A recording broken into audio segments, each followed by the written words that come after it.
Now, in recent developments pertaining to rand rigging, MPs are demanding serious consequences for banks involved, while the accused banks firmly deny any wrongdoing. Now, probing the MPs' demands for consequences is the Competition Commission's report, which reveals an 8-year cartel involving 28 banks accused of currency manipulation. Joining us to unpack these allegations in greater detail is a financial reporter for Business Times, Khulekani Magubane. Khulekani, it's a pleasure. Good afternoon to you. Good afternoon. All right, let's speak about how the members of the Standing Committee on Finance in Parliament are chewing on this rand rigging. It looks like there's been a lot of emotive responses here, but also big calls to accountability. Absolutely. On Friday evening, around about 5 p.m., the Standing Committee on Finance of Parliament, mostly pretty much late in the evening on a virtual hearing, called forward the South African Reserve Bank, they called forward the Competition Commission, the Financial Conduct Sector Authority, and the South African Reserve Bank to discuss what has happened in terms of the Competition Commission's investigations into currency rigging and currency manipulation between the rand and the dollar pair. And of course, this was punctuated by the announcement by the Competition Commission that the British institution Standard Chartered had come forward and admitted that there was a role played in terms of rand manipulation, and they agreed to pay a fine to that effect. And of course, that brought a groundswell, of course, for accountability in terms of, this idea of traders who were either working for or representing the 28 both local and international banks that were implicated in this investigation. And the Competition Commission's affidavit to the Competition Tribunal says that these traders of various institutions spoke to each other on various platforms, including the Bloomberg Terminal, the Reuters trading platform, about where they would set their spot rates, where they would look out for bid offer spreads as the two currencies were traded, so that they could, of course, get ahead of that and try to make a sort of profit. And of course, the MPs said that, with the economic times that South Africans have faced, rising costs, and all of these things, some of which are attributed to a rand that has not been performing as desired against the dollar, that there must be accountability because they feel like households have been affected by these deliberate acts. I must ask you, Khulekani, is there a general understanding about the way in which forex trading might work and short-term and long-term impacts? And the reason I ask this is because this issue is very polarizing, but there also seems to be very different understandings. And so I'm wondering, if on the Standing Committee meeting it was clear that there's a clear understanding of exactly how it works, and if the rigging that happened back then, or allegedly happened, has a long-term impact. Are we understanding it comprehensively?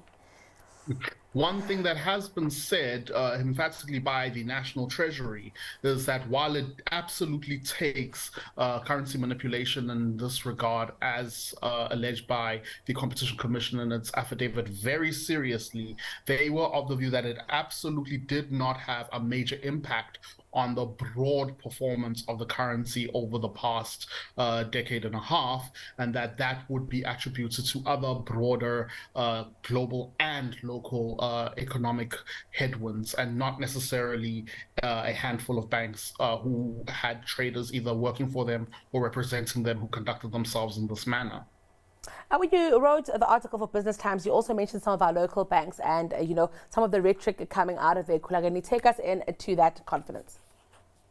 Yes, of course. The Competition Commission mentioned a number of local banks. Many of them were international or institutions from other countries, but there were a handful of very well-known local banks that were mentioned within the affidavit, with traders named, and the Competition Commission's affidavit saying that these traders were either employed by or trade on behalf of these banks. And I must say, the banks that I have reached out to have been very timely in responding to the contents of the affidavit that were leveled to them by ourselves, saying either that they had come forward prior in other instances to settle these matters with the Competition Commission, or that there is no proof that they were involved directly in the conduct of these traders or as a bank in order to undermine the rand's performance against the greenback. There's also some banks, Khulekani, that have come forward.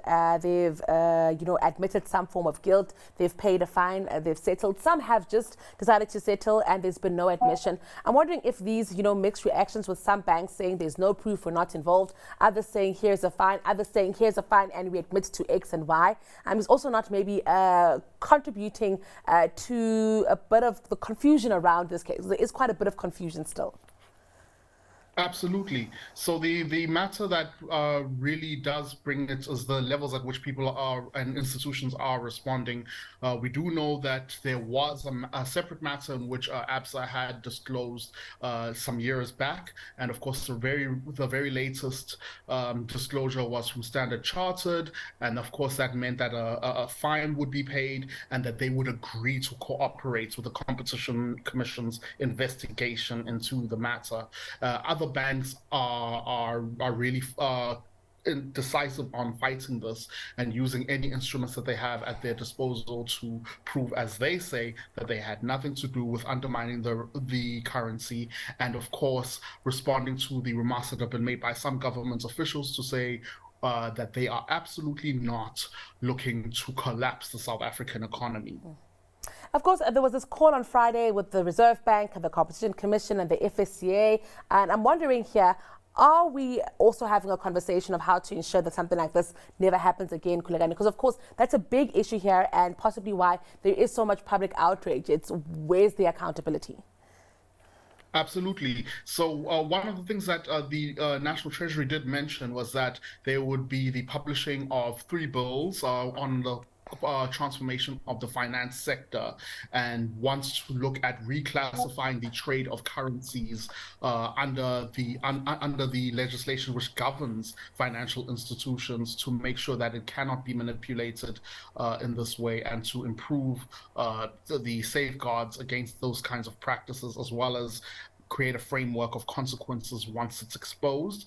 The FSCA, of course, had to say to the MPs that, they couldn't give too much anecdotally at the time because they didn't exist at the time when the alleged conduct was initiated, but did say that they are working to tighten up on their side legislative instruments that they can use to crack down on this. Of course, the MPs, I must say, a huge contingent of ANC and EFF MPs said that, in terms of how this has been handled right now, they don't believe is enough. They believe they believe that a fine not exceeding 10% of annual revenue is not sufficient, that there must be criminal prosecutions of anyone who was directly involved. There must be the revocation of banking licenses in some instances, and that penalty must only be reserved for the ones who come forward and assist the Competition Commission in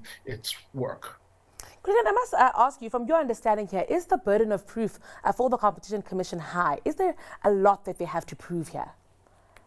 Absolutely. There's the Competition Commissioner, Doris Jeppe, also handled the committee meeting quite well on Friday evening when she addressed the parliamentarians, and was quite cautious about, not necessarily giving an update that played open cards, but at the same time made it clear that this is heading towards the tribunal, and they need to make sure that this evidence is in a good position once they've come forward to the Competition Tribunal and have told their side of the story, and while the banks that are still mentioned in the affidavit can also get their opportunity to respond to those allegations.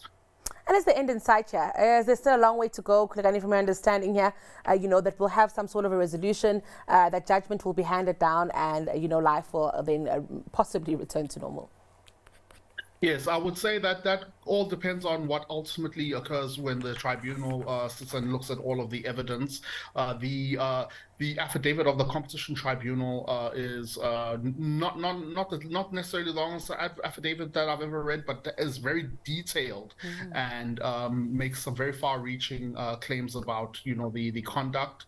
But the detail is certainly there, and of course, banks that are fighting this are handing in their heads of arguments as well, which will, of course, give us a state of play as to where this will all conclude. But right now, we're pretty much still in the tunnel, and the lights may be coming up relatively soon, but it's very hard to say. Okay, and it's been a pleasure speaking to you. Thank you so much for unpacking so much of this for us. Thank you for your time. That was financial reporter for Business Times, Khulekani Magubane.